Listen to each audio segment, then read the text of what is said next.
nyo pagka New Year, anong pinag-uusapan ho natin? Madalas ano yung New Year's resolution mo? And yung iba nga ho, nagsawa na, ayaw na nilang gumawa ng New Year's resolution kasi hindi naman daw natutupad. Sa totoo lang, hindi ho masama na meron tayong New Year's resolution. Kasi if we truly understand what it meant, talagang yan ay isang desisyon na dapat natin ginagawa. Kasi naalala ko si Daniel, he resolved, he made up his mind. Di ba? Sabi ganun ni Daniel sa chapter 1, verse 8. Sabi niya, not to defile himself with the king's food. So, doon pa lang isang resolution yun. And he did. Di ba? And the Lord blessed him. Kaya naman, tayo rin po ganun din. Kaya sabi nga nila, ano pa talaga ibig sabihin ng New Year's resolution? Sabi niya, it is to do it a do-do list for the first week of January. Ang lungkot, no? Parang yan lang yung para sa unang linggo lang yan ng January. Hindi ho yan totoo. Dapat ho, yan ang resolution natin as a follower of Jesus Christ. Yung iba nga ho, ang resolution na lang ho nila, ganito na lang. Iwasan ko na ang mga bagay na nagpapataba sa akin tulad ng timbangan, salamin at pictures. Parang grabe naman. Parang ba't naman? Alam niyo kung bakit napaka-importante itong ginagawang resolution na ito? Tingnan ho ninyo. Sabi sa James, we yet you do not know what your life will be like tomorrow. Walang nakakaalam. And imagine, ang bilis ng panahon, di ba? 2025 na, parang wow. Parang ang bilis talaga. Parang nung nakaraan lang, parang hindi ko ma-imagine na umabot na tayo sa ganitong pagkakataon. Ano? So sabi niya, and you are just what? A vapor that appears for a little while, then vanishes away. Now, gusto niyo magkaroon na ng idea nung ano ibig sabihin ng mist or vapor. Naman, isipin niyo lang kung ito, halimbawa, yan, ganyan lang yung buhay mo. Wala na. Diba? Pero ang tanong, anong halimuyak ang iiwan mo? Wala na yan, pero yung amoy nandiyan pa. Mamimili ka lang kung dighay o diglo. Anong iiwan mo? And I pray na iiwan natin na isang bagay na hindi makakalimot sa tao. Kaya ho, ang sa atin ho, yung resolution na yon, I don't want to waste my time. I don't want just to let the years pass na walang nangyari sa akin. Ang marami sa atin, ang resolution natin, we come and serve the Lord, mag-worship tayo on the first day of the year, dahil yan ang magpapaswerte sa tingin ng tao, at pagkatapos, babalik na yan sa Easter. Salamat sa Diyos, hindi kayo yan. Tama? At minsan, babalik na ulit yan sa Pasko. Pero hindi yun ang resolution natin. We are to be followers of Jesus Christ. Kaya nga minsan, malaking katanungan ho sa atin, knowing that we are just like a mist.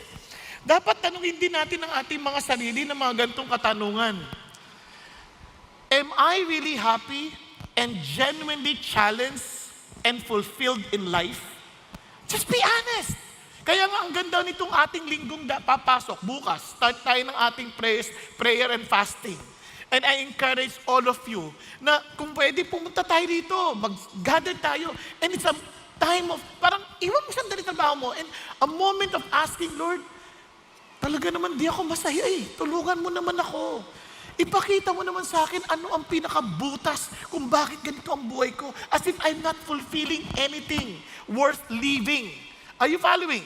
Tapos ito yung mga tanong na, in the light of eternity, am I making a consistent investment for God's glory and His cause? Baka naman sobrang abala ako sa mga bagay na pansamantala na bukas makalawa, wala rin. Hello? Nandyan pa po kayo? Now, ganun din, maaaring tanungin din natin ang ating mga sarili, like, questions like, is the direction of my life is now leading me toward a satisfying and meaningful future? And finally, can I honestly say that I am in the nucleus of God's will for me? Nasa sentro ba talaga ako ng kalooban ng Diyos? Kaya nga po napaka-importante na tayo po'y gumugol ng panahon sa Panginoon Diyos. Amen? Na kahit na gustong-gusto natin kumain, willing natin isang tabi yan, Lord, mas importante kung maintindihan ang kalooban ninyo dahil importante kayo sa akin. Ulitin ko, tingnan nyo lang yung katabi nyo. Bukas bakalawa, yung batang yan, wala na rin buhok yan. Pag-isipan nyo mabuti. Yung macho yung katabi, yung Bukas makalawa, magugulat kayo, yung muscle niya nasa baba na rin. Sa bilis ng panahon. Lahat bumababa. Yung mukha na nakabanat na banat, bukas nakababa na rin. Diba? Bakit? Lahat bumababa eh. Yung lakad mong ganyan, bilang paganyan ng paganyan, pababa ng pababa. Hanggang sa ikaw ay nakahiga na. At ang tanong, Lord, okay ba talaga yung naging buhay ko? You ask yourself. Nakuha natin? And I'm challenging you to really just have a serious, as in, parang time of reflection that we may have the right resolution. Okay? Pero hindi yun ang ating topic ngayon. Ito, we have a new series. Tama-tama, real talk and real walk. Marks of a true Christian. Ano ba mga palatandaan na tayo ay totoong Christian? Sa dami ngayon, lalo na sa panahon natin, naku, ang daming peke. Diba? Usong-uso na yung mga peke ngayon. Kaya nga, hindi pa sila nahihiyang sabihin, genuine fake watches. Diba? Hindi sila nahihiya. Kasi parang common na yan. Basta peke, hindi mo alam kung totoo. Ngayon, magugulat kayo, mayroon pang mga deep fake na tinatawag. Yung akala mo yung video na talagang gawa na ikaw na yung sasalita, pero hindi pala. May papakita ako sa inyo, ha? Ito, ginawa ito ng kakilala ko eh. Nagulat talaga ako. Meron siyang ginawang German, Japanese, Chinese, at saka, yung papakita ko lang sa inyo yung Mandarin, okay? Tingnan nyo na lang kung tama yung ginawa nila, ha? Pero doon ko natakot ako talaga nung nakita ko to. Panoorin natin.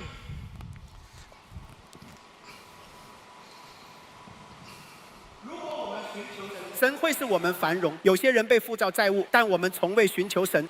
我们中的一些人做了一些错误的决定。丹珠，我知道你会陪伴我，你有寻求我吗？其实没有。有时候我们会因为自己的错误决定而责怪神，因为我们并没有真正寻求神。事实是，前辈的人将不再独立于主而生活，他会是忠于神同性，因此前辈的人会与着同性。他将一来主而生活，这就是圣经所说的，在你所有的道路上承认我，对吧？圣经是明确的，圣经说不要依靠你自己的理解，这是神所说的。 Grabe, no? Hindi pa perfect na perfect, pero nakakatakot. Kahit ako, hindi ko naintindihan ang pinagsasabi ko eh. Nakuha niyo yung sabihin? Akala mo ikaw yung video na panood niyo, yung pala ibang tao yun. Di ba? Kaya isang araw may makikita kayong video na parang sirain lang isang tao, nakala mo totoo, deep fake pala. Ngayon nga ho, meron pa ako napanood na minsan, isang commercial lamang, na yung tatay, tinawagan. Kasi, tinitext, humihingi ng pera dahil na-aksidente daw siya. Ngayon, sabi nung kaibigan niya, i-video mo, kailangan video call para siguradong anak mo yan. Di binidyo call. Anak niya talaga. Yung pala, scammer. Ganun na ang ating mundo ngayon, ang daming peke. Kaya nga, ang laking nakakatakot kasi maging sa Kristyanismo, totoo yan. Tingnan nyo sabi ng babala ni St. Peter. Sabi niya, but false prophets also arose among the people. Just as there will also be false teachers among you. Sabi niya, who will secretly introduce, look at the words, destructive heresies, even denying the master who bought them, bringing swift destruction upon themselves.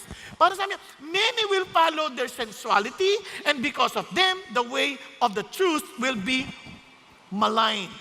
Pag-isipan niyo mabuti, kung nung panahon ni Peter, that was 2,000 years ago, more than 2,000, totoo na yan, di lalo na sa panahon natin ngayon.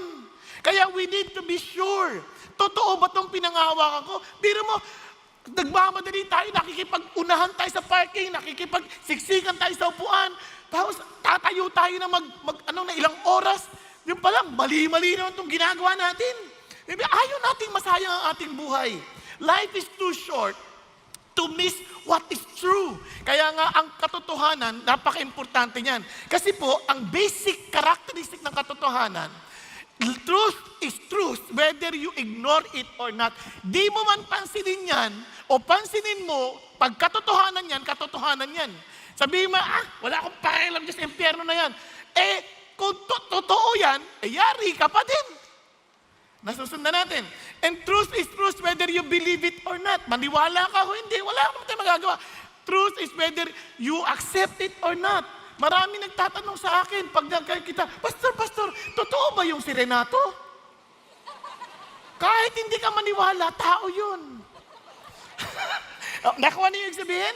Kasi truth yun eh. Hindi mo na pwedeng bagoy kahit na sabihin, gawa-gawa mo lang ata yan si Renato eh. Ba't ka naman gagawa ng Renato?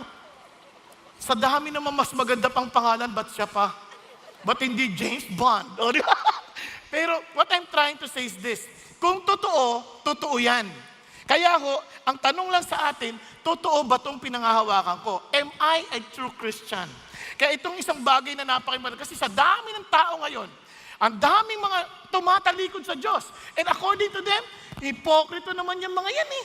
At saka, nung yumaman na sila, tinalikuran nila ang Diyos. Nung marami silang pleasure sa buhay, ayaw nila sumunod sa Panginoon. At meron sila, ari silang religyoso, pero wala silang totoong ugnayan sa Diyos. And you know why these people are leaving the church? Sa totoo lang, nothing to do with the people around us. Kapag hindi totoo ang ating tayo sa Diyos, ang dali nating matalisod. Ang dali nating maghusga, ang dali nating mawala ng gana dahil sa kamalian ng iba. Pero kung alam mo kung sino yung tinatayuan mo, wala akong pakialam kung hindi ka totoo. Ang importante, totoo ako sa Diyos. Are you following? Hello?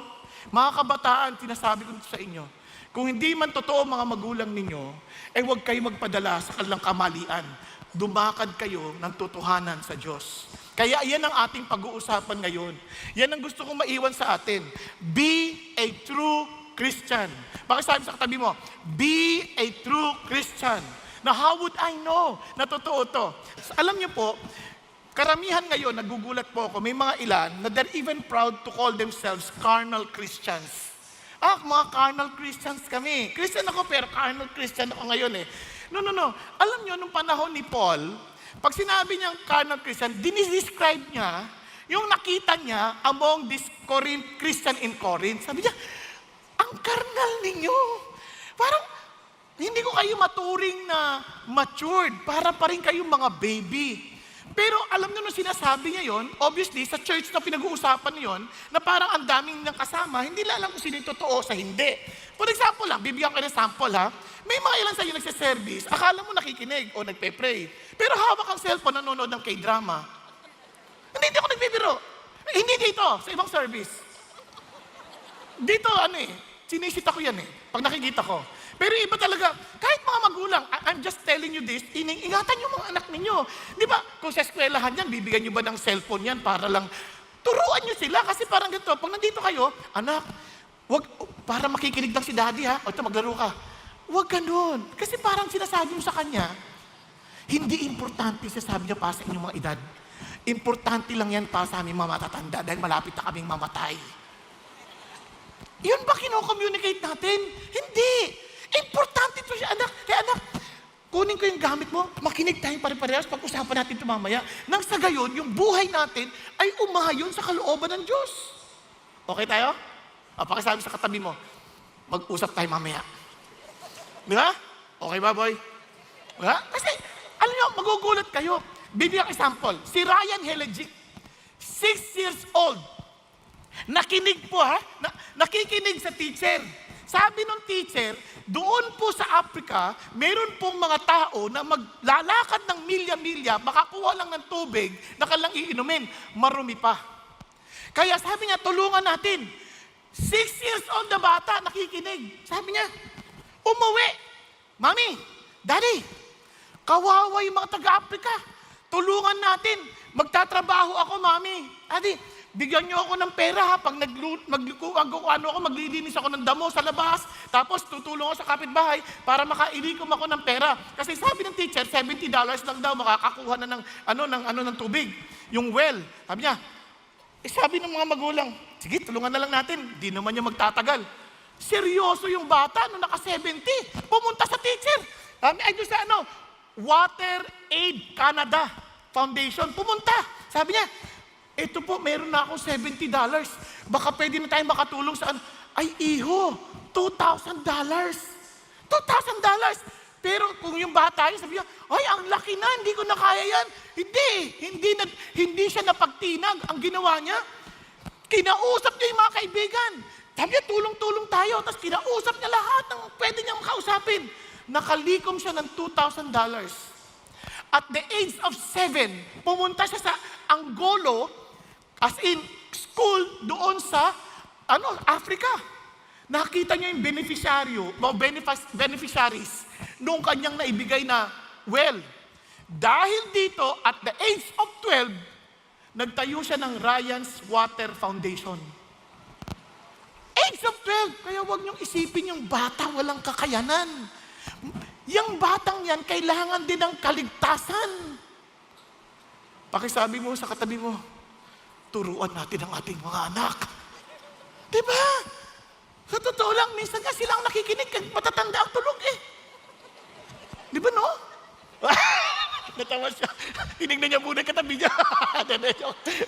Pero ano sinasabi ko? And here is Paul, balik tayo kay Paul, kasi sinabi niya to sa mga carnal Christians na ito, opo, test yourself to see if you are in the faith. Examine yourself. Do you not recognize this about yourself? Hindi nyo man nakikita to sa inyong sarili. Sabi niya, that Jesus Christ is in you unless indeed you fail the test. Kaya po importante for us, o nga no, ilang taon na rin ang lumipas. Nandito rin ako linggo-linggo. Am I truly a Christian? Tama ba itong ginagawa namin? Kaya ito, si Peter, who happens to be the first preacher of the message of the gospel in Acts, siyang una-una. Tingnan din natin anong sinasabi niya nung sinulat naman niya when he was about to depart, nung mamamatay na siya. Etong sabi niya sa kanyang liham sa 2 Peter. Therefore, lagi ko kayong ipaghahanda, sabi niya, para paalalahanan kayo sa mga bagay na ito.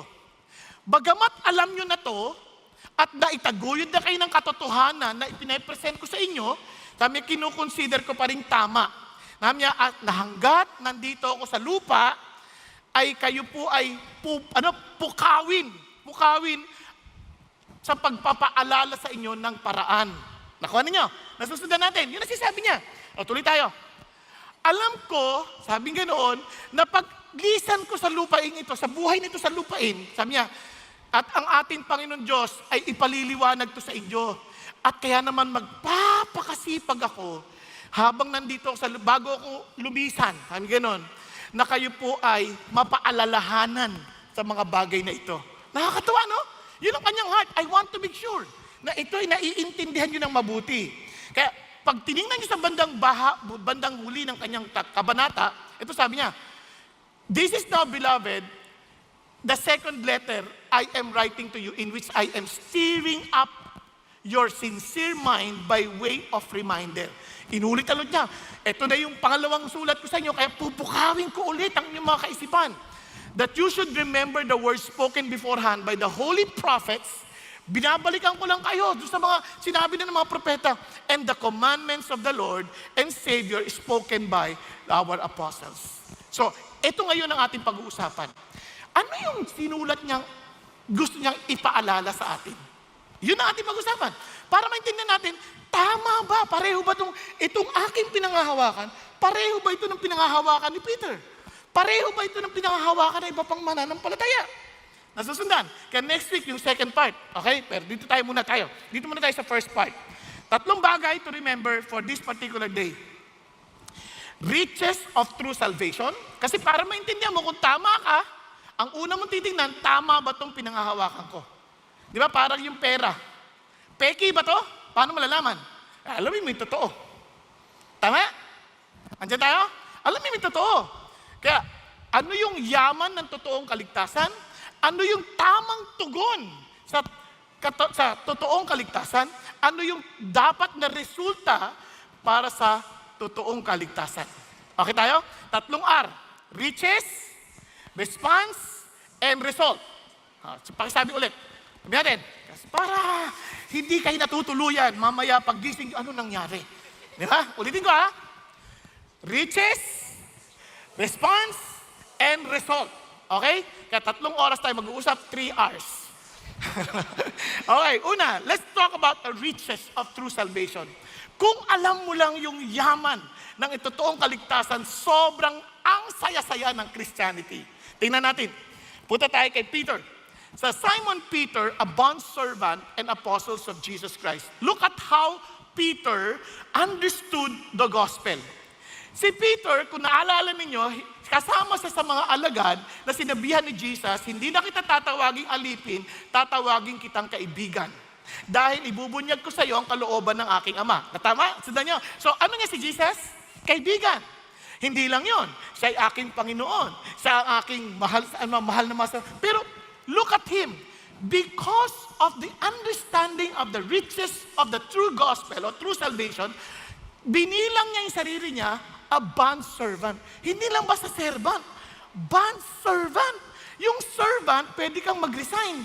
Ang bondservant, sinasabi niya, lahat ng karapatan ko, lahat ng gusto ko, lahat ng bagay-bagay tungkol sa akin, iyon na. I am totally yours. Your wish is my command. Ganun ba ang ating ugnayan kay Kristo? Pag-isipan nyo. Kung hindi ganun, magtanong tayo sa, baka hindi ko talaga lubos na intindihan yung yaman ng kaligtasan na yun. Kasi ako pa rin nasusunod sa buhay ko eh. Wala namang pakialam si Jesus sa akin. Nangingialam lang siya pag may problema na ako. Hello? So, ibig sabihin dito, bawat desisyon ko, dapat nakaangkla sa master ko. Kasi I am the bond servant and apostle of Jesus Christ. Inutusan niya lang ako. I will not do anything na hindi ayon sa kanya. Nasusunod? Tuloy tayo. To those who have received a faith of the same kind. Uy, ang ganda. Yung Christianity, pare-pareho dapat yung faith niyan. Hindi yan iba-iba. Isa lang yung faith kasi look at the kind of faith. A faith that we have received of the same kind. Same quality. Ubaga, same nature ng faith. Hindi yung faith niya para ang lakas, yung faith niyang hina. Hindi. When it comes to salvation, it is only one saving faith. Okay? Anong klaseng faith yon? Ito yung sinasabi ni yung faith na yan, hindi yan nagsimula sa atin. Kasi it focuses on the object. Sabi niya, and have received a faith by the righteousness of our God and Savior, Jesus Christ. Babalikan ko yan tingnan natin sandali. Punta tayo sa Hebrews 12 verse 2. Fixing our eyes on Jesus, the author and the perfecter of faith. Ano sinasabi sa faith na to? Hindi to, ako naniwala ako kasi ang galing magturo ng pastor eh. Walang ganun. Naniwala ako kasi ang pogi ng pastor. Lalong walang ganun. Di ba? Nakuha niyo yung sabihin. Naniwala ako kasi ang dami nila. Walang ganun. Ang idea is this. The reason why I have this faith, because it all started with Jesus. I came to understand who Jesus is. God revealed Himself to me. I received that faith. Tingnan nyo, kaya He is the author. And when we say perfecter, as long as I'm growing in the knowledge of Him, lalong nagiging ganap yung pananampalataya ko kay Jesus. Nasusundan natin. Kaya marami sa atin, hindi natin naintindihan. Ano ba talaga si Jesus? Kasi kung naintindihan natin, tingnan nyo nung makita ni Thomas si Jesus, my Lord and my Savior, napaluhod eh. Si John, nung makita si Jesus, nahimatay eh. Tayo, we call and worship the Lord in saving na para kay Jesus ito, pero nakahiga tayo eh. Yung iba tatamad-tamad pa eh. Ang kanta pa eh, Jesus, you're glorious. Pag-isipan niyo mabuti, minsan disconnect yung nakikita at saka yung nangyayari.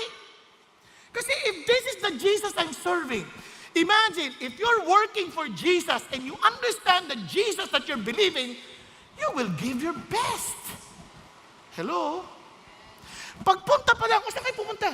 Pupunta kami, mag-worship kami sa CCF. Kaya nagmamadali ka. Bakit? I don't want to be late for Jesus. Sobrang in love ka. Yung pero kang kadate at yung mahal na mahal mo yung kadate mo, gusto mo malate? Hello? titiyakin mo, aagahan mo, ka-date mo yun eh. Ayaw mong malate. Magkatunog nga yun, date at late. Hindi pwede. Like sign repels. Di ba? Pag-isipan niyo mabuti. Di ba, pag may crush ka, kung iba nga, hindi pa nga sila magkaano eh, crush niya lang, magmamadali, baka nandun siya. Ang tagal, wala pa siya. Wala pa. Ay, asan na yun? Wala pa. Mamaya, ay! May kasama ng iba. Di ba? Nakanakuha niya yung sakit ng danda. Dito, si Jesus, talagang ganun ang nakikita niya. Sabi niya, wow, I'm fixing because He is the author and the perfecter of my faith. The more you get to know Him, the more you're getting in love and in faith in Him. So balik tayo ulit sa 1 Peter. Tingnan natin para lalo natin makita. Tingnan nyo. By the righteousness, look at the words of our God. Napansin nyo ba? Walang kama dito. Sabi, bakit walang kama? Our God and Savior, Jesus Christ. Hindi niya sinasabi, si God at si Jesus. Sabi niya, He is my God and Savior, Jesus Christ. Peter sees Jesus as God and Savior. Nasusundan natin. Kahit sa Greek, ganyan talaga ang ng grammar niya. Kaya ang tingin ni Peter, naniniwala sila sa deity ni Jesus. Bakit importante yon? Ito, mabilisan lang kasi, yung oras kulang eh. Baka abutin tayo bukas eh. Pero, susubukan ko ha. Pero, gilat muna. Tatry ko ha, pakinggan nyo mabuti. Para lang maintindihan natin bakit kailangan Diyos si Jesus para maligtas tayo. Hindi siya pwedeng tao lang. Kailangan Diyos at tao. 100% God, 100% man. Kaya ang tawag dyan, yun. Hypostatic union, na tinatawag na sa technical term. Pero di ba, huwag niyo na pag-isipan yun. Basta dito mo tayo. Bakit yun? Tingnan nyo ha. Simulan natin muna sa Sabi niya, for the wages of sin is death. When you say death, it is an eternal death. Those names who are not written in the book of life will be thrown into the lake of fire forever and ever. Kaya, which is the second death. Kaya ang tawag dyan, dahil sa kasalanan, kahit na isang kasalanan lamang, sabi sa James chapter 2 verse 10, if you are guilty of one of the laws, you are guilty of all the laws. Naintindihan natin. Kaya ang requirement ng Diyos, all or nothing. Kaya ang kabayaran, eternal death. Talagang walang katapusang kamatayan. It's a suffering. Yun ang sinasabi niya. Now, sino makakabayad niyan? Balik tayo kay Renato. Sabi natin si Renato may utang na $100 billion. Okay? Wala siyang ganung halaga. At ang sabi ng kanyang pinag-utangan na nagkataong sindikato, sabi niya, pag di ka nakapagbayad sa loob ng isang buwan, papatayin ka namin. Titiyakin namin yung buhok mo magiging itim. Ganun ang kagalit ng mga sindikato. So wala siyang malapitan. Kinausap niya na lahat ng nakatabi niya dito sa service. Tulungan ninyo ako. Kung wala kang $100 billion, hindi ka makakatulong. Tama ba? Sabihin na natin, dumating sa pagkakataon na dumating si Bill Gates. Sabi niya, tutulungan kita.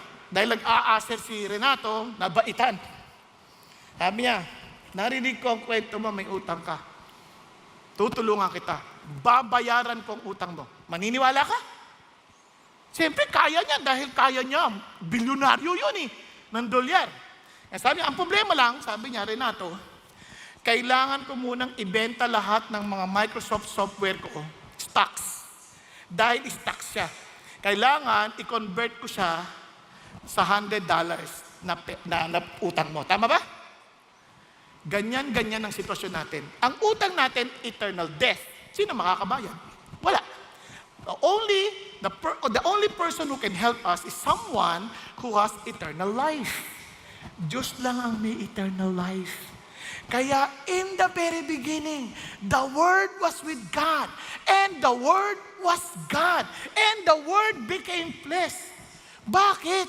Siya lang yung may eternal life, siya lang ang pwedeng magbayad. Si Jesus, one of the triune God. Are you following?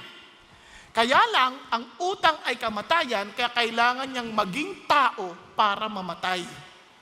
And praise God, when He died on the cross, He rose again from the dead to tell us He overcame death. Our debts are paid. Amazing! Now, tingnan niyo kung bakit importante yan. Kaya sabi ni Paul, look at what Paul said.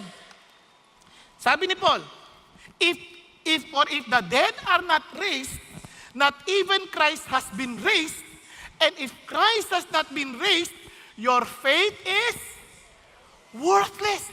Useless yan. And you are still in your sin.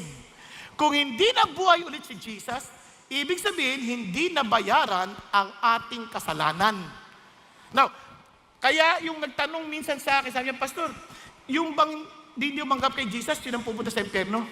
Hindi ganyan. Baguhin natin. Lahat tayo papunta ron. Kaya lang tayo binigyan ng solusyon ng Diyos si Jesus.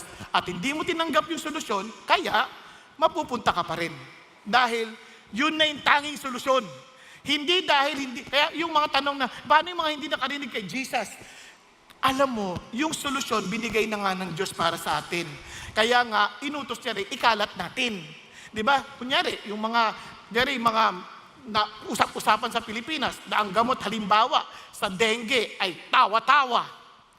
Iba sa atin, tawa lang ng tawa. Hindi natin sinasabi sa tao, uminom ka ng tawa-tawa. Pero hindi ko sinasabi nyo ng totoo ha. Hindi, ano lang yun, usapang Pinoy lang yun. Hindi ako naniniwala na yun ang gamot sa dengue. Okay? Baka misinterpret nyo, sabi ni Pastor, dengue daw, tawa-tawa lang eh. Pagtatawanan ka talaga ng mga doktor. Mabuti pa, pumunta ka sa doktor, yung expert ha. Hindi ako. Hindi ko expertise ang medisina.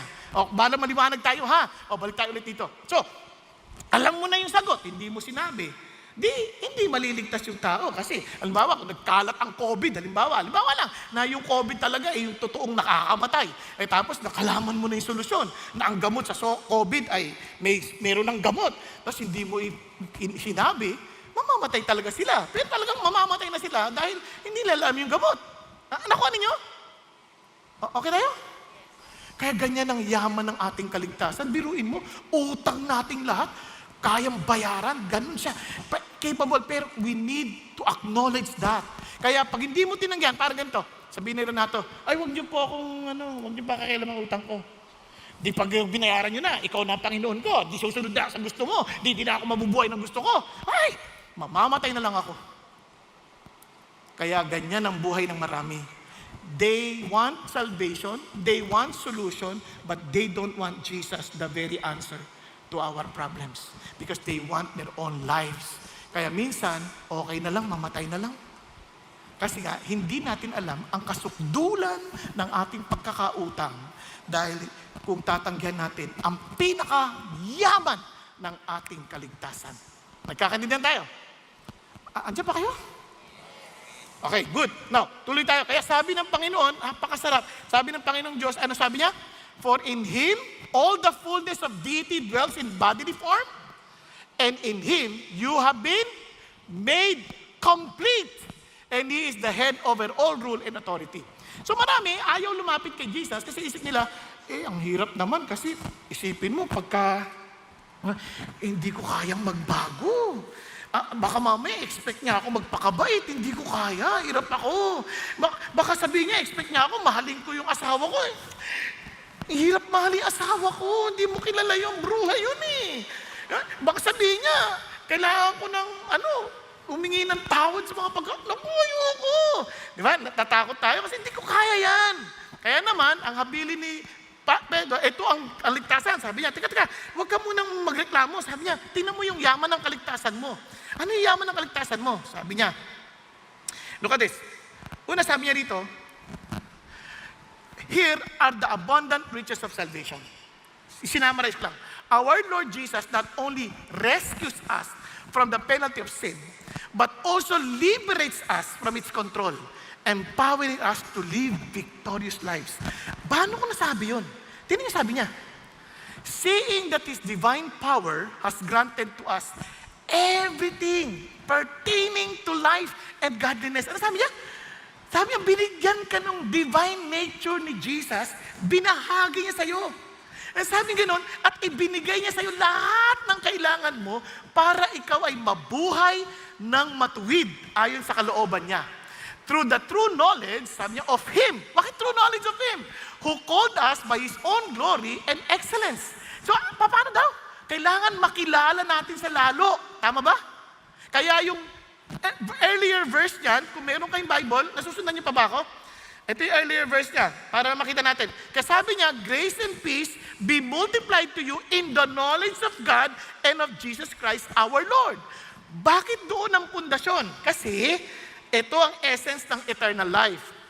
This is eternal life. Sabi ni Jesus when He was praying to His Father, that they may know you. Andiyan ba kayo? The only true God and Jesus Christ whom you have sent. Yung word na know, ibig sabihin, yung word na ginagamit niya ganito. And Adam knew Eve.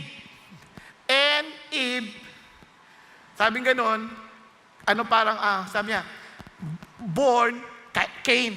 Nakuha niyo ba yan? So ano ibig sabihin ng know dito? Yung know dito, yung intimacy. Yung picture yan ng relationship, ng intimacy ng lalaki at ng babae. Kasi sa mag-asawa, ang nakakaalam lang ng todo-todo tungkol sa yung closeness na yan, mag-asawa lang. Kasi hindi yan pwedeng ipaglandakan sa ibang tao. Tama ba? Andiyan pa ba kayo? Sorry medyo. Pero pansinin niyo mabuti kung bakit importante yan. Ganito yung idea ng eternal life. Sa sobrang close nyo ni God, ayaw nyo nang maghiwalay. Ito, para sa mga bago, gusto ko maintindihan nyo ganito. Kung naalala nyo pa, nung meron pa kayo, nung kasintahan nyo pala asawa nyo, di ba? Wala kayong tigil ng usap eh. Text ng text, tawag ng tawag, susunduin, kwentuhan, ihahatid, tapos pagdating sa bahay, magpapaalam si lalaki ng mga alas 12 ng gabi, sabi niya, uwi na ako, gabi na eh. Sasabihin ng babae, gupi, parang ayaw kang paalisin, di ba? Gupi, ganyan. Sige, mag-stay pa ulit. Ngayon, mga alas 2 na, sabi niya, wala na talaga masasakyan. Hindi na ako makakapag-book ng Grab, di ba? Sabi niya, sige na nga. Di ba? Alas 2 na, tapos sabi, ingat ka. Napaka-hipokrita. Ingat ka eh. Alas 2 na. Di ba? Parang, sige. Uy, pagdating mo, tawagan mo ako. Tawag na naman. Walang katapusan. Tapos bukas, susunduin na naman. Parang yung oras, hindi sapat dahil gusto nyo nang magsama ng walang hanggan. Yun ang intimacy. Tama? Napangasawa mo na. Nako! Parang nakilala mo na siya. Ano nangyari? Parang iba naman usapan. Ito, kasi nga, imperfect kayo. Imperfect tayo. So, habang nagkakasama tayo, lalo na didiscover imperfections, so nagkakaasaran. Imagine niyo, perfect God. And you are perfected. Two perfect beings together. Wow! Together forever. Tama? Nakukuha ninyo? Yan ang eternal life. Ano saysay nung walang hanggang buhay? Puro problema naman ang pinagdadaanan natin. Gusto nyo ba yung wala ng kamatayan na yung buhay nyo, katulad ng pinagdadaanan nyo ngayon? Yung anak nyo, kapareho ng ugali nyo ngayon? Yung asawa mo, ganyan din ugali? Walang hanggang yung kasama? Type nyo? Di ba? Pagdating sa langit, yung mukha ng asawa mo, biglang hindi mo makilala sa ganda. Nagiging perfect. Yung maingay na salita, nagiging malambing. Parang ayaw mo nang maghiwalay. Parang bumalik kayo sa una ninyong pag-ibig. Are you following? And that is exactly what it meant to be with Jesus. Kaya we want to know Him more. Kaya ang sarap, bigla ka na-in love sa Bible, parang gusto mo, katulad sinasabi ni Daniel kanina, bigla siyang gusto niyang basahin yung Bible. Nung una parang boring, ngayon parang ibang-iba na. Bakit? I want to know Him more. I want to know Him more. Nagkaroon ng divine nature sa puso natin na nagbigay sa atin ng kapangyarihan to live. Look at this. For by this He has granted to us precious and magnificent promises so that by them you become partakers of the divine nature. Kaya lang lahat ng ito, and having escaped the corruption in the world by lust. Kasi tayo po ay laging kontrolado lang ng lust ng tao. Lust ng mundo. Pagsin nyo na lang sa umaga pa lang, di man pansin. Iba sa inyo, biglang ubos na yung oras. Pagtingin pa lang sa cellphone, yung Facebook, napatingin ka lang na short reels, tuloy-tuloy na. Tapos wala ka ng oras. Kasi yung lust of the flesh, parang, ay, gusto ko rin yan. Ay, gusto ko rin yan. Ay, ganyan pala pagluto niyan. Pero wala ka namang kalan na ganyan. O, diba? Biglang, ay, ang cute ng pusa niyan. Pero iba yung pusa niyan sa pusa mo. Yung pusa mo, walang puso. Sabi niya, ay, ang gusto ko yung aso niya. Ang galing ng aso niya. Hindi, tumatay yan. Promise. Ibang-iba. Di yung last ngayon ng flesh mo, hindi nakatuto ka na doon. Sabi niya, and the only way for you to get out of that, you have what? The divine nature and the precious, magnificent promises of the Lord. Kaso, pag hindi mo alam, wala kang gagamitin. Nagnitin natin. Di ba? Because of the lust of the flesh. Hindi nyo panapsin, lagi tayo nagwo-worry. Worry tayo, ano na naman sa damit ko? Ano na susutin ko? Ano naman kakainin natin? Sasagutin ka ng Diyos. Anak, don't worry. Seek first my kingdom and my righteousness and all these things shall be added unto you. Bigla, di ba? Bigla ka napapanatag. Biglang kasi meron kang promises eh. Ang problema, hindi natin binabasa yung promises. Hindi natin inuunawa yung promises. Hindi natin kiniklaim yung promises. I-claim natin. Alam nyo, pag sabi ng Panginoon, yung mga anak mo, nag-worry ako nung magbago ako sa family, mga anak namin, baka hindi sila lumaki na ayon sa kalooban ng Diyos. Sabi niya, train up a child in the way that he should go. Then when they grow old, they will not depart from it. So intentionally, train up a child. Train up a child. They may not become perfect, but at least you train them well, and by the grace of God, wala akong sakit ng ulo sa aking mga anak. Nagkakaintindihan tayo? Hello? Alamin natin yung promise ng Diyos. Nang sa ganun, makita natin ang kapangyarihan ng Panginoong Diyos. Naintindihan po? Kaya nga sabi ni Lord, anak, pati yung problema mo sa pagbabago, sumama ka lang sa akin. Because He Himself bore our sins in His body on the cross so that we might die to sin and live to righteousness.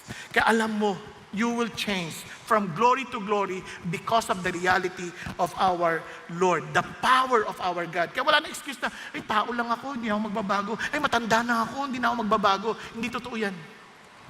If Jesus is in you, the richness of true salvation, the power of sin has no hold on you anymore. Nasusundan po, you can say no to sin. Bakit? Kasi nandyan na yan sa'yo. Okay? Now, number 2, the response to the true salvation. Ano yung response? Ano ang tamang tugon dyan? Tingnan ninyo, if you truly understand that gospel, look at what God wants us to do. Now, for this very reason also, applying what? All diligence. In your faith, supply moral excellence. In your moral excellence, knowledge. In all your knowledge, self-control. In your self-control, perseverance. In your perseverance, godliness. And sabi niya, wow, ano sinasabi ng Lord dito? Tingnan niyo ha. Now that we belong to Jesus Christ, ano sinasabi ni Jesus? Eto ka na ngayon. You belong to me. Kaya naman, eto yung part mo. Yes, salvation is totally God's part, and tayo naman, we will just respond.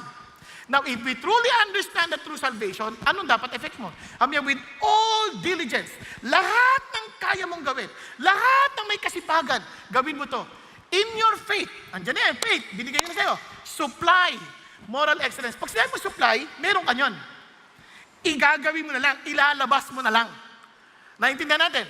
Ganito ka ang pagpapaliwanag ni Paul dyan. Makinig kayo mabuti. Ito sabi ni Paul. For I am confident to this very thing that he who began a good work in you will perfect it until the day of Christ Jesus. Sino magpa-perfect? Si Jesus.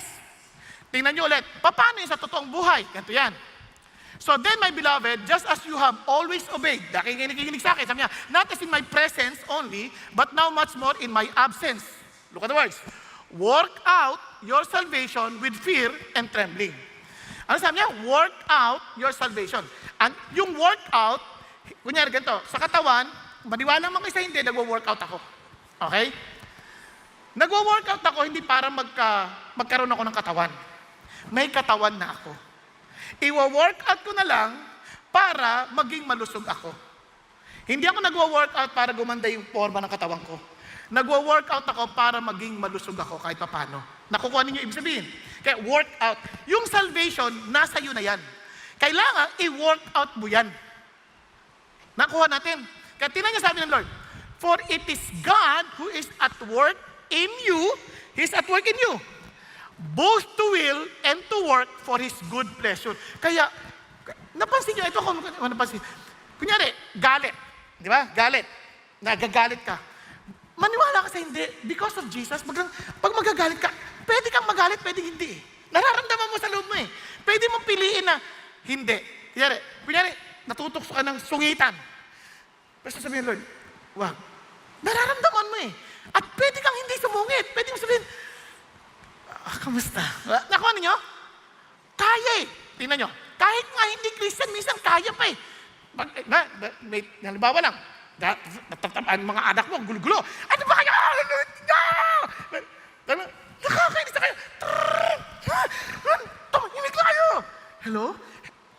Sir. Yes, sir. Opo. Huwag na kimain. Yes, sir. Opo, sir. Thank you po, sir. God bless you. Kaya, di ba? May choice. So, ganun din sinasabi ng Lord. He is at work in you. Sinasabi naman sa inyo ano yung hindi mo dapat gawin eh. Kaya, pipiliin mo na lang na sumunod sa gusto ng Diyos. Kaya with fear and trembling, He is at work in you. Because He wants the best for you. He wants you to experience the joy and the blessings of obeying God. Are you following? Kaya sinasabi ng Lord, sunod ka. Kaya work out your salvation. And alam niyo, totoo lang, noon wala kaming pakialam. Alam niyo ba noon, sayang-saya ako nagnanakaw kami. Naranasan ko maging shoplifter eh. Naranasan ko magnakaw ng mga prutas ng tanim ng ibang tao. Ang saya-saya namin. Pero when I came to know Jesus, parang hiyang-hiya ako kung kukuha ako ng gamit ng iba. At binagsasabing, huwag mong kunin yan. And with fear and trembling, hindi. Di ba? Pag-isipan niyo mabuti. Parang hindi mo magawang manloko ng kapwa kasi parang alam mo si God nanonood sa'yo. Parang, yes Lord, yes Lord. Nagtatalo sa puso mo. Minsan namamali ka sa iyong pili, namamali ka, kaya naman, the Lord has to remind you to keep on supplying. Nakuha? Ano yung supplying? Tingnan natin. Ano sabi niya? Ano daw isusupply natin? In your faith, supply moral excellence. Ano yung moral excellence? Yung moral excellence, yung excellenting character na nagpapakita ng character ni Jesus. So it's more of a choice. Yung mga pili natin sa buhay. Every day of our lives, namimili tayo eh. Mamimili tayong magbasa ng Bible o hindi. Mamimili tayong mag-pray o hindi. Mamimili tayong magsabi ng totoo o hindi. So you have to supply whatever is pleasing to the Lord. Kaya moral excellence, as you grow in the knowledge of the Lord, as you grow in the knowledge of His will and His purposes, dinadagdag mo siya. No? Kaya nga, after moral excellence, ano dadagdag mo? Knowledge. Kasi minsan akala mo, tama ang ginagawa mo, pero hindi according to the knowledge and will of God. For example, kami mag-asawa, nung bago kaming kasal, siyempre, in love na in love kaming parehas, di ba? Nagtutulungan kami. Ngayon, sa kanyang puso, in her heart, tutulungan niya ako. Nagluluto ako. Paglapag ko ng sandok, nawawala. Hinuhugasan na. Sabi ko, sa puso niya, tinutulungan niya ako.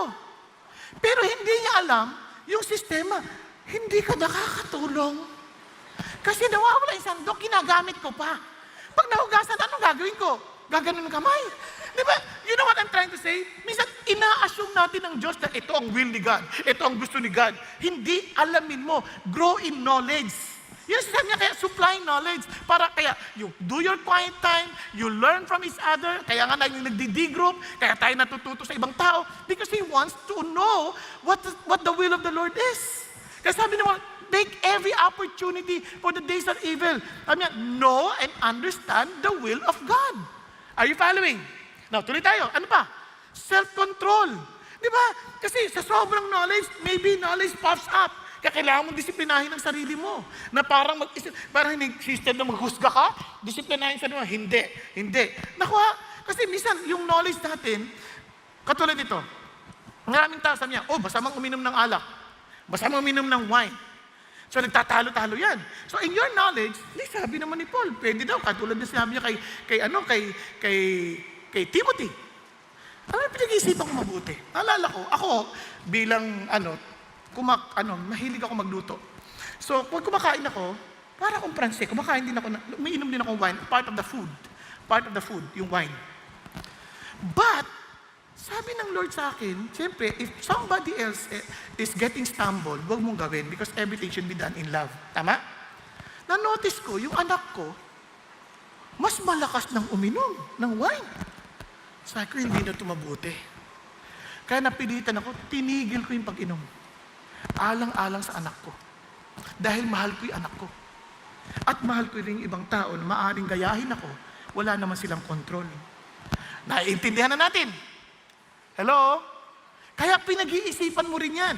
So, you supply self-control. Then you supply what? Perseverance. Nako, sa totoo lang, maraming mga Christian susuko na. Ayoko na. Kasi nakakapagod, lagi ako nadadapa. Wag. Lahat naman tayo nadadapa. Kasi nag-grow tayo. Hindi naman, nakakita ka naman ng bata, buong tao na yan. Pero minsan di pa naman maglakad yan, gumagapang mamuna yan. Nung naglalakad na yan, paisip, nagtumba na naman. Pero, alam nga naman sabi mo, huwag ka na maglakad. Hindi. Lagyan mo andador para hawak. Naalala nyo? Bakit? Kasi tinuturuan mo maglakad eh. Ganon din sa buhay natin, naglalakad tayo. At huwag ka mawala ng gana. Bakit? Kasi, parang ganito, kung yung gatas, nakalimutan mo, parang napanis, huwag kang malungkot. Magiging yogurt yan. Mas mahal ang yogurt sa gatas. Ngayon yung yogurt, nakalimutan mo na naman. Huwag kang mag-alala, magiging keso yan.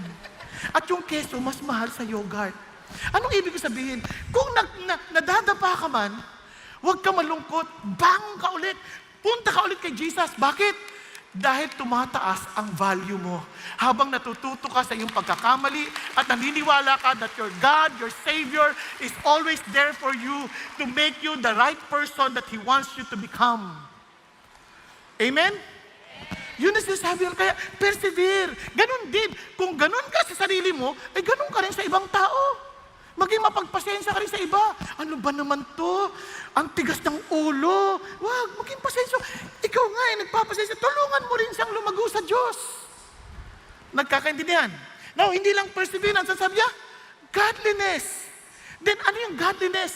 Yung focus mo kay God, it is a worship. It is a word na, Lord, I want to worship you. I want to honor you. That in everything I do is worship to you. When you cook, you worship God. When you work, you worship God. When you study, you worship God. Whatever you're doing, you worship God. When you are seated, listening, you are worshiping the Lord. Your focus is on the goodness of God. Your full devotion is on the Lord. Yun ang sinasabi niya. Lahat ng gagawin ko, as you grow, eto na, you'll be developing what? Brotherly kindness. Kasi maintindihin ka na sa ibang tao, you supply now brotherly kindness. Imposible yung Christian hindi magmahal at hindi magmahal sa kapwa. Imposible na manatili siya sa galit niya sa kanyang kapwa. Bakit? Because everyone who hates a brother is a liar. How can you say you love God whom you do not see and yet you hate your brother whom you see? Are you following? Kaya, anong ibig sabihin ng pagmamahal na yun? You give everybody honor. Kaya sabi ng Bible, kung naalala nyo sa Romans chapter 12, ano sabi niya? Be devoted to one another in brotherly love. Tama? Ano sabi niya? Give preference to one another in honor. Mag-unahan kayong magparangal sa isa't isa. Mag-unahan tayo. Hindi tayo mag-uunahan na, ako na nakaupo dyan eh. Hindi mo nakita? Nilagay ko na yung jacket ko. Reserved na yan. Kung ikaw ay magbibigay parangal sa iba, ay, sige ho, mauna na ho kayo. Maupo na ho kayo. Kasi nag-uunahan kayo magparangal sa isa't isa. Hello? Hindi para mag-uunahang ipahiya ang isa't isa. Hindi ganon. Parangalan. Kahit ano pang uri ng tao yan, mapa-janitor yan, mapa security guard yan, kahit sino yan. Tatapatin ko kayo. Dito sa CCF, kahit sino security guard, Bago ako umalis, binababa ko ang bintana ko, nagpapaalam ako sa kanila. Pwede ko naman hindi na gawin yun eh. Pero dahil mahal ko sila sa Panginoon, ginagalang ko sila, Sir, paalis na po ako. Para alam nyo nang wala na ako dyan. Tapos pagparating ako, Sir, andito na po ako. Di ba? Irakagyo, si Pastor Mong yan, si Pastor Mong yan, si Pastor Mong. Kasi bakit? Pinaparangalan mo sila eh. Nalalagpasan ko na, pwede ko naman, umalis na ako, magdadali, bababa ko para. Bakit? Hindi ko sasabi, iboto mo ako. Walang ganun. Pinaparangalan mo lang. Di ba? Pinaparangalan mo. Kaya naman, ang epekto ay what? Love. Di ba? Ang epekto mo ngayon ay lalong magmahal.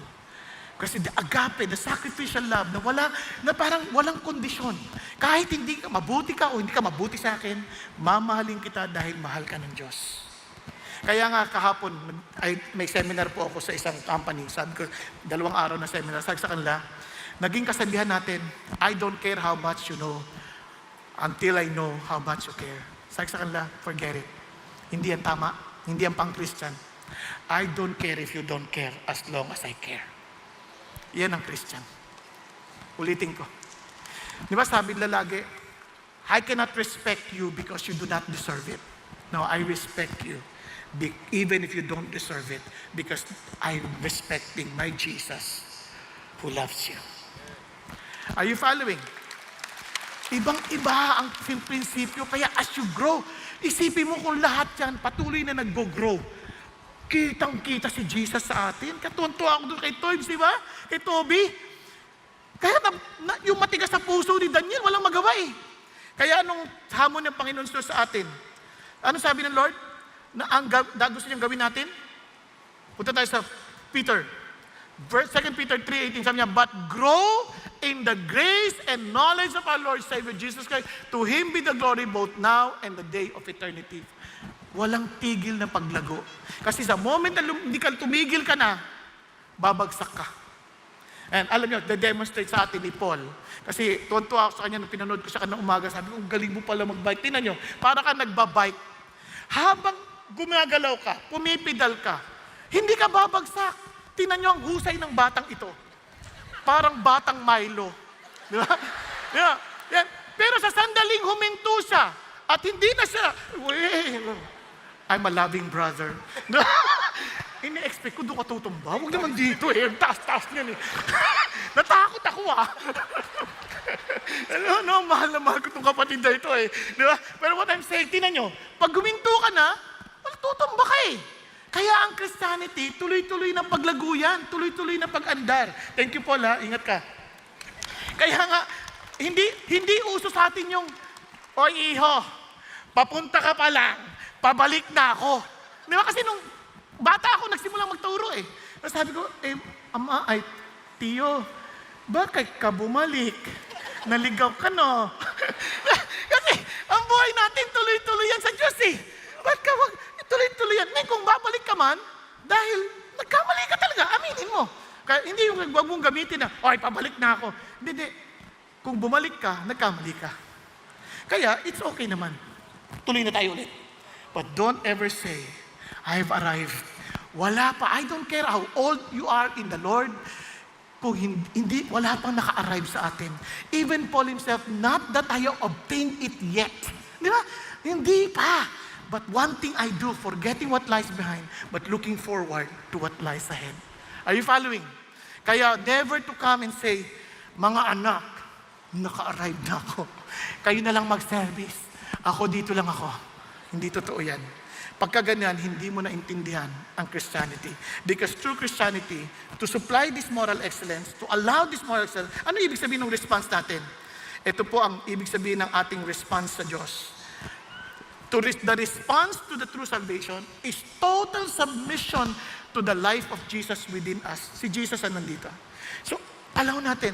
And it requires complete cooperation through faith. Lord, I believe it. I've been crucified with Christ. It is no longer I who live, but Christ who lives in me. And a constant reminder, hindi na ako, Bong. Hindi na. May mga oras, siyempre natutumba ka dahil nagda-drive ka. Minsan, hindi kinat ka. Di ba? Parang gusto mong habulin. sagasaan, kasi motorsiklo. Papaalala sa Diyos, anak, ganyan ka din. I've been crucified with Christ. It is no longer I who live, but Christ who lives in me. Noon, para akong New Year lagi. Yung busina ko walang tigil. At least ngayon, Christmas na lang. Tumitigil na kasi. Pero minsan, bumubusina pa din. Kaya, praise the Lord. It is continuously. Kaya anong result? Anong result? You're not becoming perfect, but somehow you're growing. Amen? Ano, tinan niyo result. For if these qualities are yours and are increasing, they render you neither useless nor unfruitful in the true knowledge of our Lord Jesus Christ. Paulit-ulit, no? Knowledge of the Lord Jesus Christ. Kasi siya yung sentro. Siya yung salvation. Sabi niya, for he who lacks these qualities is blind, short-sighted, having forgotten his purification from his former sins. And sabi niya, therefore, brethren, shall be all the more diligent to make certain about his calling and choosing you, for as long as you practice these things, you will never stumble.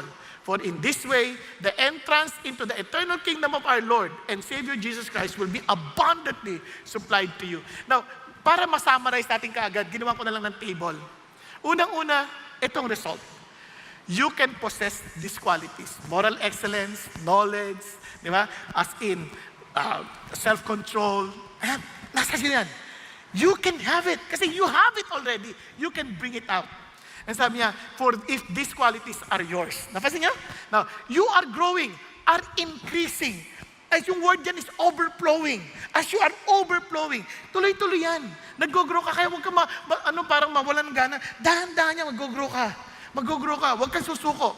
You are fruitful and useful. Di ba? Kagamit-gamit ka. Kaya, pansin niyo si Daniel, mula sa walang pagkakilala sa Diyos, alam niya na naging Christian siya kasi bigla siya nagkauhaw sa salita ng Panginoon Diyos. Then he keep on growing in knowing the Lord Jesus. Then he wants to help people. And he became fruitful by making disciples.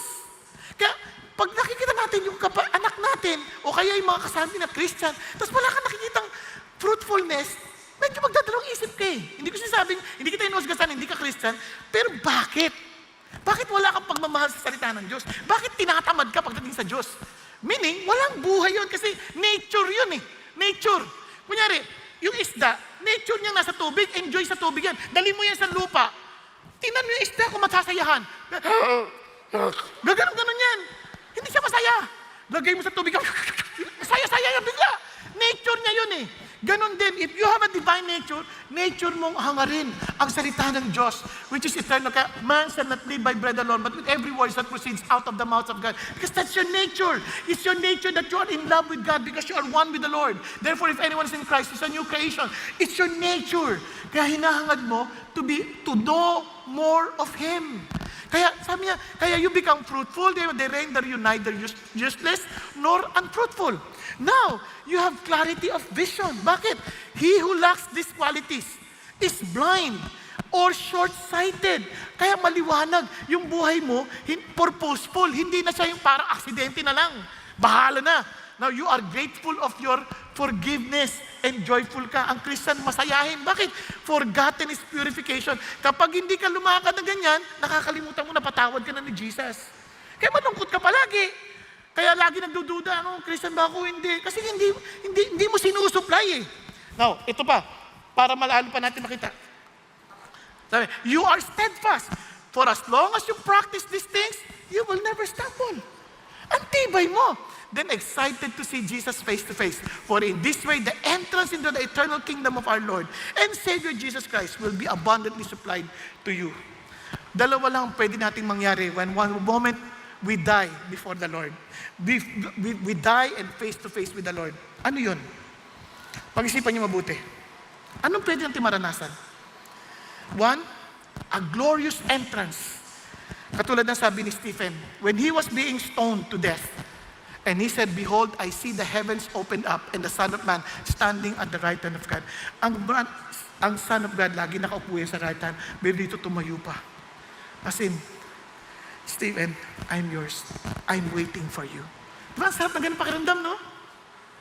O, anong choice mo? Paglapit mo kay Jesus, alam niyo, walang welcome, walang amply supplied ng welcome. Depart from me. I never knew you. Yun ang ayaw kong mangyari kahit sa nino man sa inyo at sa akin. Yung bang paglapit mo kay Lord, Lord, did we not do this? Did we not attend every January 1 and Easter Sunday and December? Did we not do this? Did we not help people? Alam niyo yung word na Lord, close kayo. Moses, Abraham, close kayo, sobrang intimate kayo. Sabi niya, huwag mo na ako, hindi mo kita kilala. Ano yung word na kilala? Hindi naman tayo close. And you know your life. You know your condition, your spiritual condition. Alam mo kung close kayo ni Lord o hindi. Alam natin, kayo mga nanonood sa online, alam mo kung close kayo o hindi.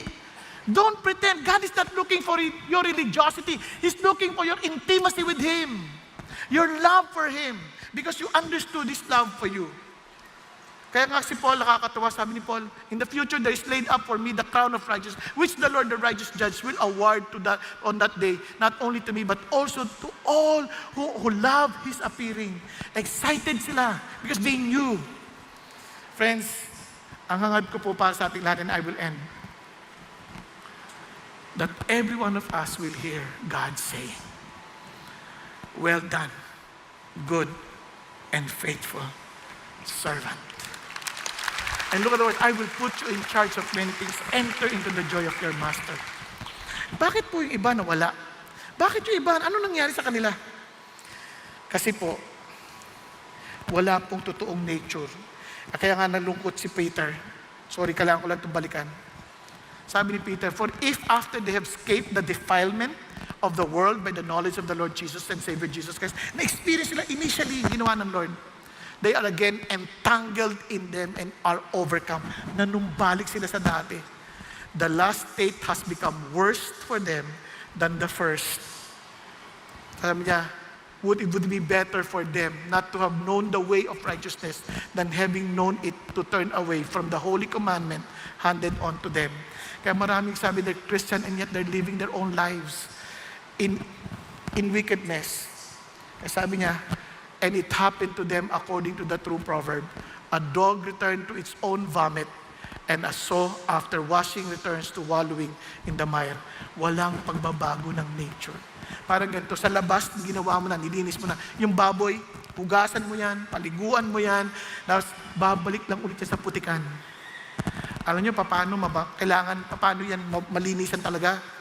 Linisan mo yan, katayin mo yan, tanggalin mo yung balahibo, litsunin mo, kikintab yan. Because unless you die to yourself, you'll never have the real nature that God wants you to become. Kaya alam nyo may resulta. Don't fool yourself saying, I'm a Christian, I attend service, I prayed to receive Jesus. If there is no real reality of the divine nature in you, loving Him, desiring Him, doing things because of your great love for Him, perhaps wala talagang relasyon sa Diyos and you will just get back to the mire. Tayo pong lahat ay yumuko at pumikit sandali. Ikaw lang nakakalam ng totoo mong kakalagayan. And I pray, huwag niyo hayaan na matapos na naman ang araw na ito na Lord, totoo ba talaga ako? Kapatid ko, hindi ka siguradong totoo ka, na mayroon kang ugnayan kay Jesus, na talagang hinahangad mong lumago sa iyong pagmamahal kay Jesus. Magpakumbaba tayo, sabi natin, Lord, wala talaga akong uhaw sa iyo. Be humble enough to admit your real condition. Be humble enough to admit you need Jesus. Kaya kapatid, ngayon pa lang, hinahamon ko kayo. Kung kayo po ay nasa inyong kalagayan, nararamdaman at naintindihan ninyo na, Lord, ang layo ko sa inyo. Kapatid, lumapit ka sa Panginoon. Sabi ng Panginoon, come to me, those who labor and heavily laden. I'll give you rest. Learn from me, for I'm humble and meek. Come on, don't be proud. Be humble. And kapatid ko, ikaw yung kinakausap ng Diyos ngayon. And God, and you want to be assured of your real relationship with Him. And you want to be a true Christian. Understanding the richness of His salvation. Understanding how to respond to His salvation. And seeing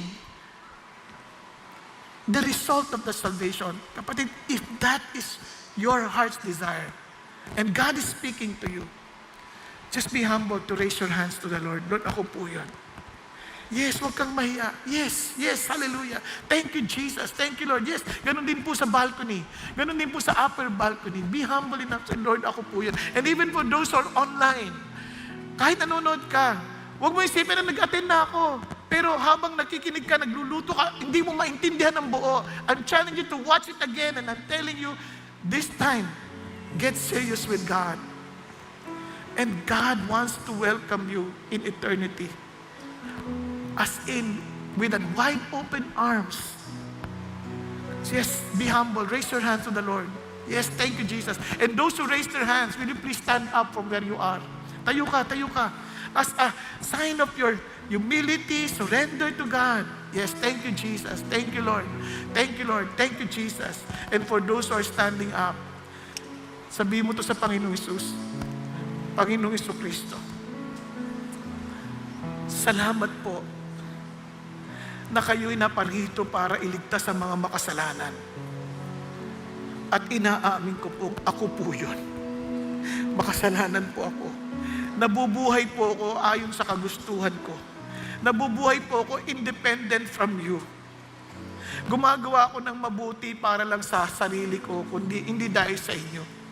Hindi dahil sa pagmamahal sa inyo. Panginoon, patawarin nun ninyo ako. At salamat na pinatatawad niyo ako dahil namatay kayo sa krus ng Kalbaryo. At kayo'y nabuhay na magmuli upang bigyan kami ng buhay na walang hanggan. At inaangkin ang pangako mo ng kapatawaran. At dahil dito, alam ko na I have a new nature now. A divine nature coming from you. Lord, patuloy po ninyo akong bigyan ng uhaw sa iyong salita. Patuloy niyo po akong bigyan ng uhaw, Panginoon Diyos, sa bagay ng iyong katuwiran. At ipahintulot mo po na ako'y magamit ninyo ayon sa iyong kalooban. Thank you, Jesus. Thank you, Lord. Salamat po sa buhay na walang hanggang ipinapangako ninyo sa mga nakipag-isa sa inyo. At salamat din, Panginoon, sa bagong buhay na pinagkakalob nyo sa mga nagtitiwala sa inyo. Thank you, Lord. Thank you, God. Thank you, Jesus. Ngayon naman, ipapanalangin ko pang bawat isa. Aming Ama, maraming salamat po muli sa pagkakataong ibinigay nyo sa amin na kami po'y makapagtipon-tipon sa lugar na ito upang kayo sambahin. Salamat, Panginoon Diyos, sa pagpapaalala ninyo na hindi namin kailangan sumuko dahil hindi nyo kami isinusuko, aming Ama. Salamat, Panginoon Diyos, dahil hangad ninyo kami po'y makapiling sa kawalang hanggan. Kaya't Panginoon, I pray na sa tuwing kami madadapa, tulungan nyo kaming bumangon at laging tumingin sa inyo, na lagi kayong sasambahin anuman ang aming pinagdadaanan. Salamat po muli, Panginoon Diyos, sa darating na prayer and fasting. Tulungan niyo po kami na makapag-decide kami kahit man lang isang meal, o Diyos, sa ima. Kung kinakailangan ng buong araw, Panginoon, bigyan niyo kami ng kalakasan. Bigyan niyo kami, Panginoon Diyos, ng pagkakataong ma-enjoy namin ang pista ng pakikipagsalamuha sa inyo sa panalangin. Samahan niyo po kami. At Panginoon, tulungan niyo rin po kami na talagang ilaban namin ang bayan namin sa inyo. Nang sa gayon marami kaming mga kababayan at maging mga karatig puok at maging sa ibang bansa na mga nilalang ninyo na magamit nyo kami upang ang kaligtasan ay makarating din po sa kanila. Salamat po muli, Panginoon Diyos. Pagpalain niyong bawat pamilyang aming nire-represent at ipahintulot niyo po kaming lahat na maging, Panginoon, kagamit-gamit sa inyong ubusan upang, Panginoon, maraming kaluluwa ang maligtas dahil sa buhay na pinagkaloob niyo sa amin. Salamat po sa pangalan ni Kristo Jesus. Salamat po sa panibagong taong ipinagkakaloob niyo sa amin upang sumulong ulit ayon sa kalooban ninyo. In Jesus' name we pray. Amen, amen, and amen. God bless you po.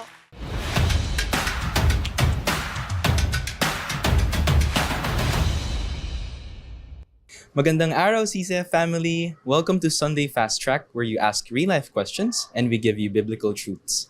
Ako po si Jimmy Opleda from Next Gen Kids Ministry at kasama po natin ang ating speaker na si Pastor Bong Saking upang sagutin ang inyong mga katanungan. Happy New Year po, Pastor Bong! New Year, Maraming salamat po sa inyong mensahe. Kamusta po ang inyong bagong taon? Mabuti kasi napakabuti ng Panginoon Diyos. At siyempre, Happy New Year din sa mga nakikinig at sa mga lahat ng naaabot ng video nito. Praise God for that po. So for our first question, base po sa 2 Corinthians chapter 5 verse 17, kapag po ba patuloy pa rin ako na nagkakasala or patuloy pa rin po ako nalalaglag sa mga old ways ko, does that mean hindi pa po ako new creation? Alam mo, base sa 2 Corinthians 5:17, di ba? Sabi, therefore, if anyone is in Christ, he is a new creation. The old has passed away, behold, the new has come. Ang idea niyan, parang ganito. Halimbawa, ikaw ay orphan at ang pangalan mo ay Jimmy, di ba? At ikaw ay kumukuha ng mga pagkain pagpag. Ngayon, inampun ka na isang mayamang tao na sa ngalang Jai Bernardo. Di ba? Ngayon, sa sobrang yaman, dinala ka ngayon, hindi na kita papakainin ng papakainin na kita ng totoong pagkain. So pinaliguan ka, tapos tinuruan sa'yo paano gumamit ang banyo. Pero obviously, bagamat bago ka ng tao bilang Bernardo na, hindi na yung Opleda, yung old ways mo, dahan-dahan pang mawawala, hindi agad-agad mawawala. Kaya, kung nababalik ka sa dati, huwag ka ma-discourage. Bangon ka lang. Tuloy ka lang matuto sa bagong pagkataong binigay sa ng Diyos. Ganun pa man, if you keep on practicing willfully, yung sinning, sabi ng Bible, maliwanag yon na hindi ka pa talaga naipanganak sa pamilya ng Diyos. Hindi ka pa talaga bahagi. Kasi nga, wala ka pang bagong nature na nagdi-desire sa Diyos. Kaya importante ito na maintindihan mo, ikaw ba talaga'y nasa Panginoon o hindi? At least, naoobserbahan kasi ang nature na yan. Naoobserbahan. Kaya, observe yourself. Test yourself whether you are truly in the faith or not. Thank you for that, Pastor Bong. For our second question, ano po ang connection ng faith at moral excellence? Pwede bang magkaroon ng moral excellence kahit walang faith? Ayan. Now, dapat maintindihan yung sinabi ni Peter yon na add to your faith or supply moral excellence to your faith. Yung faith yun ang foundation ng bago mong pagkatao kay God eh. Di ba? Kasi your relationship with Jesus started with faith, with faith, and you are growing by faith. Talagang kaya the righteous man shall live by faith. Lagi yun, from faith to faith. Kaya yung idea, yung buhay mo nag-start yung Christian life mo nag-start sa faith mo in Jesus. Yung relationship mo kay Jesus. Na kinilala mo siya as your God and Savior. And having Jesus, you have a new life in Him. At doon, you now bring out the moral excellence. You now bring out the knowledge. Ganun ang sinasabi ni Peter doon. Kaya, hindi yan parang idinadagdag mo. Inilalabas mo na lang because of the new life you have. Parang yung baby. Yung baby na yan, kumpletong tao na yan. Pero hindi pa yan lubusang nagmamature. Kaya marami pang mga madidevelop na parts sa kanyang buhay para lalong mag-function the way a man or adult person should be. Ayun. Ganon din sa Christian life. Praise God for that, Pastor Bong. For our last question, papaano ko po may encourage ang mga taong naging stagnant na or nananatili ng baby Christians para i-grow nila ang faith nila? Ayun. Bilang halimbawa at modelo ng totoong paglakad kay Kristo, para ma-encourage sila, ipakita mo yung blessing ng pagiging malago at matured sa Panginoong Diyos. Pero kung nakikita nila na parang lalo ka lang nagiging masungit, lalo ka lang nagiging parang manang, hindi sila ma-encourage na maglumago sa Panginoong Diyos. Pakita mo sa kanila and wag mo silang isuko. Kunyari, hanggat binibigay sila sa iyo ng Diyos bilang burden to help them grow in their relationship with the Lord, gawin mo, ipakita mo yung pagmamahal ni Jesus. Kaya gusto ko yung testimony ni Daniel Laugan, di ba? Sabi niya, inaasar ko na. Inaasar ko na yung kaibigan ko. Inaasar ko na dahil sa kanyang pananampalataya. Lalo pang nagiging mabait, lalo pang pinapakita sa akin yung kabaitan niya. Dahil doon, lumambot yung aking puso. So habang nakikita mo yung reality ni Jesus sa buhay, lalong nai-encourage mo rin iba, gusto ko rin yan, yung ganyang buhay. Kumbaga, patayin mo sila sa inggit. Ayan. So, if you want to encourage them, say it in a better way, encourage them na mainggit sa buhay mo. Maraming salamat, Pastor Bong, sa pagsagot ng aming mga katanungan. Ngayong linggo po, simula sa Lunes hanggang sa Sabado, January 6 to 11, ay magaganap ang ating prayer and fasting na pinamagatang Pray to the God of Love and Truth. Tayo ay magsama-sama gabi-gabi tuwing 7:30 p.m. dito sa CCF Center or sa CCF Satellite na malapit sa inyo. Maaari po ninyong makuha ang digital prayer booklets sa pamamagitan ng instruction sa inyong screen. At para po sa wala pang IDC tickets, maaari po kayong kumuha ng overflow tickets kasama ang mga special inclusions nito sa halagang 1,000 pesos only. At para kumuha ng ticket or mag-register ng workshop, just visit idc.org.ph. Pero teka muna, ang IDC Limited Edition merchandise ay maaari nang mabili sa CCF main lobby, so make sure to drop by. And that's it for CCF Sunday Fast Track. God bless and a Happy New Year!